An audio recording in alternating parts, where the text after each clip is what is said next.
Ya, halo, apa kabarnya nih ya, mahasiswa sekalian? Ya, salam sejahtera. Assalamualaikum warahmatullahi wabarakatuh. Ya, jadi untuk kesempatan kali ini ya, yang akan saya jelaskan yaitu mengenai data warehouse ya. Ini pada kesempatan kali ini di video pembelajaran yang diadakan oleh Binus ya, sebagai tambahan ya, tambahan belajar gitu ya, atau bahan-bahan belajar ya. Di samping itu juga untuk uh, mengikuti lomba gitu ya. Oke. Baik, langsung saja ini saya jelaskan, yaitu yang akan saya jelaskan di data warehouse ya. Oke. Oke, apa itu data warehouse itu ya? Oke, pengertian data warehouse. Jadi ini kan sebuah tempat ya, tempat media simpan ya, penyimpanan data yang lengkap dan konsisten. Dan sumbernya itu berbeda-beda. Jadi dibuat untuk penggunaan agar mereka dapat mengerti dan menggunakan dalam konteks bisnis ya. Itu pernyataan atau menurut Barry Devlin ya. Itu pengertian satu. Kemudian pengertian dua ya, ini proses ya. Jadi proses transformasi data ke dalam sebuah informasi ya gitu kan, dan membuat informasi ini dapat diakses oleh pengguna secara tepat waktu gitu ya. Nah, dan untuk membuat perubahan-perubahan ke strategi bisnis. Kalau ini menurut Forrester Research gitu ya, tahun 96 gitu ya. Oke, terus yang ketiga menurut Inman dan Richard, data warehouse adalah ini koleksi data yang mempunyai sifat berorientasi subjek. Terus di situ ada terintegrasi, mempunyai variasi waktu dan bersifat tetap ya, dari koleksi data dan dukung proses pengambilan keputusan manajemen. Terus yang keempat menurut VDTPU ya, data warehouse ini merupakan basis data yang bersifat analisis ya, dan read only ini data mayanya, hanya untuk analisis saja, tidak ada inputan ya, yang digunakan sebagai fondasi dari sistem penunjang keputusan. Nah, oke. Terus yang kelima ya, yang kelima ini menurut Poland ya. Oke. Database merupakan basis data relasional, kemudian yang didesain lebih dari query dan analisis ya. Oke, biasanya ini mengandung histori ya, histori proses transaksi, juga bisa data dari sumber lain. Nah, data warehouse memisahkan beban kerja analisis dari beban kerja transaksi dan memungkinkan organisasi menggabung ya, atau mengkonsolidasi dari berbagai macam sumber. Nah, itu pengertian data warehouse ya. Nah, dari beberapa pakar itu dapat disimpulkan bahwa data warehouse itu merupakan metode dalam perancangan basis data, dan perancangan itu nanti mendukung DSS ya, Decision Support System, dan eksekutif informasi sistem ya. Jadi informasi ini untuk eksekutif ya, katakanlah direktur gitu ya. Oke, secara fisik data warehouse itu basis data, tapi perancangan data warehouse dan basis data sangat berbeda ya. Jadi nanti ketika ada perancangan ini sangat berbeda sekali ya, data warehouse ini ya. Oke, selanjutnya ya, sekarang di tujuan ya, tujuan data warehouse ya gitu ya. Jadi meningkatkan kualitas ya, selain kualitas ya akurasi informasi bisnis, dan mengirimkan informasi kepada pemakai ya, tadi pemakai bisa eksekutif, bisa manajer ya gitu ya. Oke, terus tugas lainnya yaitu membuat laporan, ya, membuat laporan, pembuatan laporan.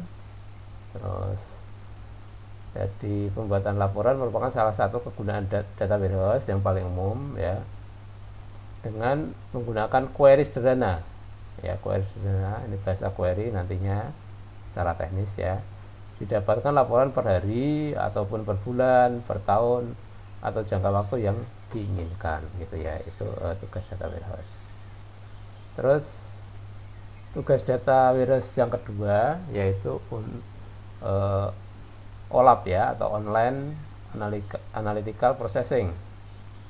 Jadi dengan adanya DW ini, data warehouse, semua informasi baik detail maupun hasil summary yang dibutuhkan dalam proses analisa itu mudah didapat, ya. Oke.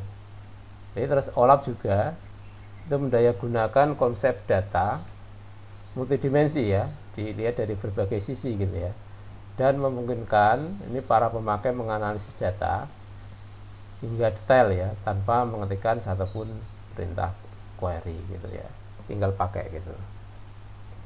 Oke, yang ketiga data warehouse ini adalah proses informasi untuk eksekutif, ya. Jadi data warehouse membuat ringkasan informasi yang hanya yang penting-penting saja, gitu ya, dan membuat keputusan bisnis tanpa harus menjelajahi keseluruhan, ya, keseluruhan data, gitu ya. Jadi dengan data warehouse itu segala laporan telah diringkas, ya, dapat pula mengetahui segala rinciannya secara detail. Jadi nanti ringkasannya per hari, per bulan, atau per tahun, gitu ya. Tapi kalau mau lihat detailnya juga harus bisa, gitu. Sehingga ini untuk di sini proses pengambilan keputusan itu bisa dilakukan, ya. Oke, terus laporan data warehouse menjadi target informatif bagi pengguna, gitu. Nah, ini ada terminologinya, ya. Oke. Nah, data mart, ya. Ini ada data mart dan OLAP, ya. Jadi data mart ini adalah suatu bagian pada data warehouse yang mendukung laporan dan analisis data pada unit, ya. Ya, misalkan pada suatu unit apa nih di sini, penjualan, atau pada unit produksi, gitu ya. Nah, ini misalkan dalam suatu perusahaan itu kan ada departemen-departemen lah, ya, departemen itu data mart mendukung departemen itu atau bagian suatu operasi, ya. Sedangkan kalau OLAP ini, ya, online analytical processing, itu pemrosesan basis data menggunakan tabel fakta dan dimensi, ya. Oke, untuk dapat menampilkan berbagai macam bentuk laporan, ya, analisis query dari data yang ukurannya sangat besar, ya. Oke, ini terminologinya lagi. Online Transaction Processing atau OLTP. Ini proses, ya, yang menyimpan data mengenai kegiatan operasional sehari-hari, ya. Nah, ternyata di POS kasir, gitu ya. Terus dimensi table, ini tabel yang berisikan kategori dengan ringkasan data detail yang dapat dilaporkan, ya. Contohnya adalah misalkan laba, gitu ya. Laba pada tabel fakta dapat dilaporkan sebagai dimensi waktu, ya, laba per hari, per bulan, gitu ya. Oke, atau kuartal, tahunan, gitu lah. Itu contoh dimensi table, ya. Oke. Selanjutnya fakta table, ya. Jadi tabel ini umumnya mengandung angka dan histori, dan di mana kuncinya yang dihasilkan sangat unik, ya. Ini kunci terdiri dari foreign dan primer, ya. Oke, kunci utama pada beberapa dimensi tabel yang berhubungan. Sedangkan kalau Decision Support System DSS ini sistem yang menyediakan informasi kepada pengguna, gitu ya, yang menjelaskan bagaimana sistem ini dapat menganalisa situasi, gitu ya, dan mendukung suatu keputusan yang baik gitu ya. Jadi namanya juga support ya, jadi supportnya kan mendukung ya. Jadi misalkan eksekutif mau menambah modal itu ya, itu ada ini dukungannya loh, keuntungannya gitu ya, per bulan, per tahun gitu ya. Oke, berikutnya karakteristiknya ya. Karakteristik data warehouse ini berorientasi subjek ya. Jadi data warehouse berorientasi subjek, artinya data warehouse didesain untuk menganalisa data gitu ya, berdasarkan subjek-subjek tertentu ya dalam organisasi, bukan pada proses fungsi aplikasi tersebut. Oke, karakteristik berikutnya yaitu terintegrasi ya. Data warehouse ini menyimpan data-data yang berasal dari sumber-sumber yang terpisah ya ke dalam suatu format ya yang konsisten ya, terus saling terintegrasi dengan lain, terus kemudian data tidak bisa dipecah-pecah karena data yang ada ini satu kesatuan, dan itu menunjang konsep data warehouse ya. Oke, itu karakteristiknya yang kedua. Nah, kita lihat di sini, ini ada misalnya di bank ya. Nah, ini di sini ada simpanan, pinjaman ya, ini trust ya, ini kartu kredit ya, ini transaksi kepercayaan oleh data-data nasabah gitu ya, yang sudah terpercaya. Oke, bisa saja di sini saving same data tapi different name ya, berbeda nama. Sedangkan di pinjaman different data same name ya. Nah, di sini data di trust ini data font ditemukan di sini gitu ya. Kemudian credit card kunci different dan data sama gitu ya. Nah, itu contoh pada perbankan gitu ya. Oke, nah ini contoh lagi data warehouse integrated ya, yang sudah terintegrasi. Nah, oke, di sini ada saving account ya, penyimpanan, akun penyimpanan, checking, terus pinjaman ya. Oke, terus ini data warehouse objek ini menjadi satu ini. Nah, ini data dari aplikasi gitu ya. Oke, terus karakteristik data rentan waktu ya. Jadi seluruh data pada warehouse dapat dikatakan akurat dan valid pada rentan waktu tertentu. Nah, ini contohnya di operasional, di sini data warehouse ya. Nah, misalkan 60 sampai 90 hari gitu ya. Tapi di dalam database ini bisa tahunan, bisa sampai 10 tahun gitu ya. Jadi ini datanya nanti akan sangat membantu untuk dianalisis gitu ya. Oke, terus karakteristik berikutnya pada data warehouse non volatile ya. Karakteristik keempat ini maksudnya adalah data warehouse tidak diupdate secara real time gitu ya, tidak diupdate secara real time, tetapi di refresh dari sistem operasional secara reguler. Ini terpisah gitu ya. Nah, ini kan kumpulan data warehouse kan sangat besar sekali. Nanti kalau dibutuhkan data yang baru ditambahkan sebagai tambahan baru dari bagi basis data gitu ya. Terus basis data tersebut secara kontinu menyerap data baru ini, kemudian secara incremental disatukan dengan cara sebelumnya. Nah, itu non volatile ya. Oke, kita lihat ini yang non volatile data warehouse. Ini pada proses ada penambahan data ya, misalkan pada operasional sehari-hari, penjualan, penerimaan barang, ataupun data menyimpan data pinjaman gitu ya. Nah, ini operasional sistem aplikasi pada operasional sehari-hari gitu ya. Terus nanti di sini di load pada data warehouse, hanya di read saja, hanya dibaca ya, tidak ada update atau perubahan gitu ya, karena ini sudah ngambilnya dari sudah yang terjadi gitu ya. Jadi nanti di read untuk decision support system. Ya, oke. Jadi karakteristik data warehouse kalau kita ringkas itu data warehouse menyediakan ringkasan pada data operasional. Ya, sekali lagi ini data warehouse menyediakan ringkasan-ringkasan pada operasional yang sederhana dan mudah dipahami oleh pihak manajemen itu kalau jika diperlukan gitu ya. Oke, yang keenam yaitu memiliki metadata ya. Jadi metadata ini bagian dari warehousing karena metadata punya dampak yang sangat besar pada bagian data warehouse berfungsi gitu ya.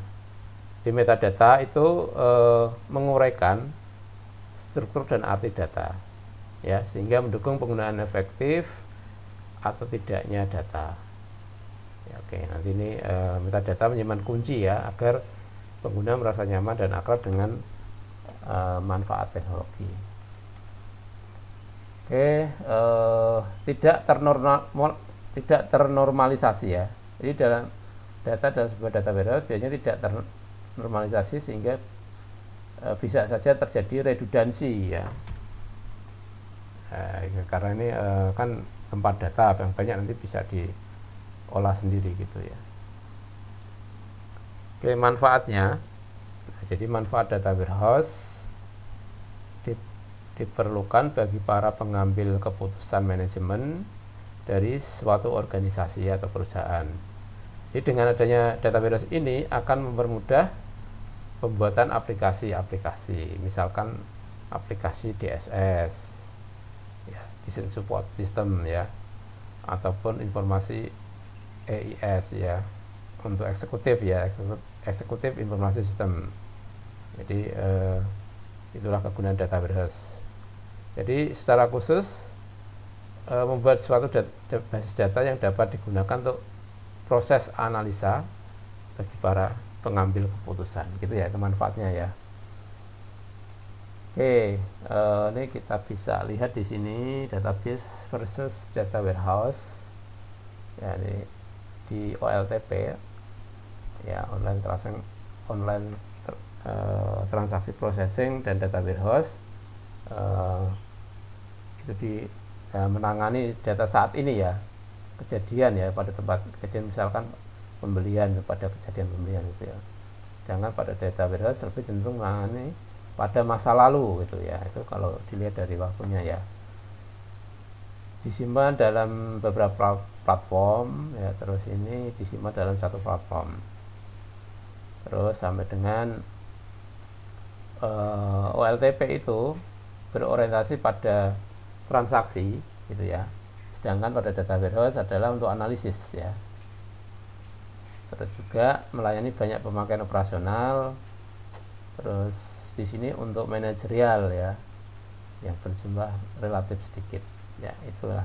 Dan ada yang lain lagi ya, misalkan pemrosesan bersifat berulang ya. Oke, kalau di sini pemrosesan bisa sewaktu-waktu, terstruktur dan bersifat heuristik ya.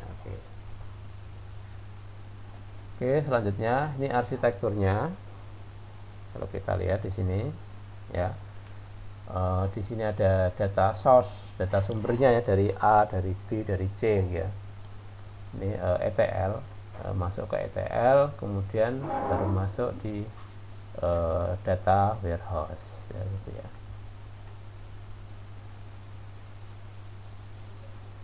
Oke, ini arsitekturnya. Nah, ini misalkan sumber data operasional, ini di contoh ini bagian pembelian, ini bagian penjualan, ini gudang gitu ya. Terus ini ada manajer data warehouse, terus data warehouse sendiri. Jadi peruntukannya untuk pelaporan ya. Nah, ini untuk pelaporan atau eksekutif ya, informasi sistem. Terus kemudian kalau di sini ada OLAP ya, dan ini penambangan data ya, atau data mining. Jadi ini jadi data warehouse ini sumbernya bisa lain-lain ya. Nah, dari misalkan dalam satu perusahaan itu ada departemen-departemen sendiri ya, ini maka bisa dijadikan satu dalam satu data warehouse. Oke, terima kasih. Itu yang dapat saya sampaikan mengenai data warehouse ya. Semoga bermanfaat ya. Assalamualaikum warahmatullahi wabarakatuh.